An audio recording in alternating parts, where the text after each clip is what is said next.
Hi, welcome to High Road to You. This is Mark Stofer, and I want to share with you something that is so critically important, specifically today, more so than ever before.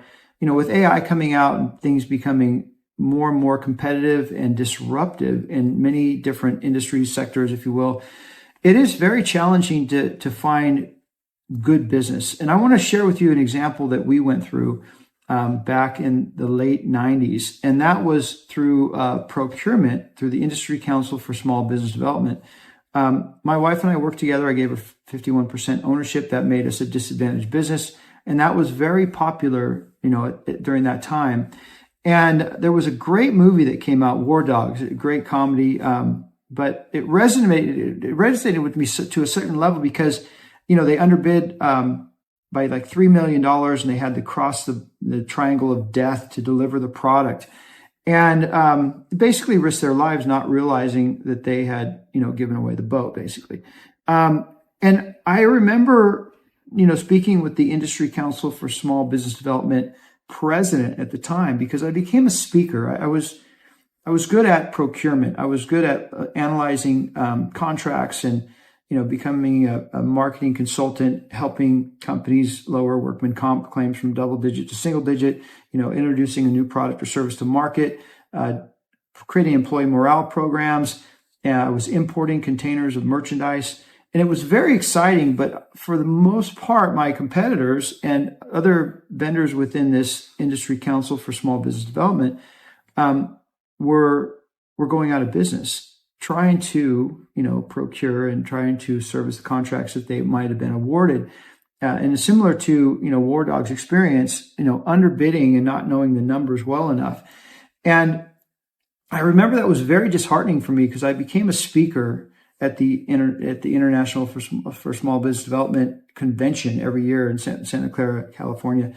And I started to share that, to the room of would-be entrepreneurs wanting to get in on these government contracts and working with prime contractors, that they had to really diligently speak with the buyer of their product or service or their commodity and understand the potential first and foremost before they spend all of this time, going through the financial paperwork and confirming that they have the capability to service these contracts.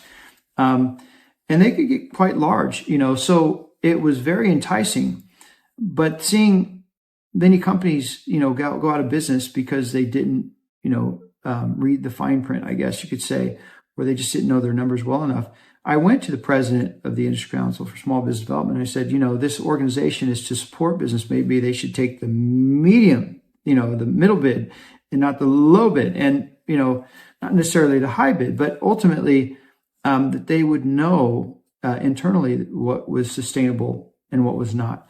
And she came back and said, the problem isn't within our members and our association and doing good business. The problem is within your association or their associations teaching their members how to do good business. And I thought that was an amazing reply, truly. I did continue speaking. I lasted another year because I was sharing with a room of 100, 300 people, what I understood about this situation, and that, they needed to really understand the cost of doing business. And when I started bidding on projects, knowing that there was a lot of front end work that was happening, and I kind of distanced myself from those buyers and those companies that operated in that realm, I wasn't going to compete with that kind of, market. And so, or that kind of clientele that they were working with. And so ultimately, I remember one of the buyers calling me saying, Mark, you're way out of the park. I mean, I didn't spend any time on it at all. I just threw a number out there because they said, at that time it was faxed broadcasted to, several vendors. And I would look at the contract proposal and I would write up, just a very big number and send it back. And he says, you're not even ballpark. And I said, I know. I don't care to be on the preferred vendors list anymore, and I don't want to spend my time bidding on any more of your potential contracts. And he says, for every vendor that figures that out, there's 100 pounding the door down to take your place. And I said, I can imagine, and that's kind of where we're at now with what is good business? What is sustainable? And I think how it affects somebody's life to go under, and just their boat sink out in deep water, and to commit so much to, having all of the things that you would need, maybe even have payroll and, just enough to pay yourself, if you will.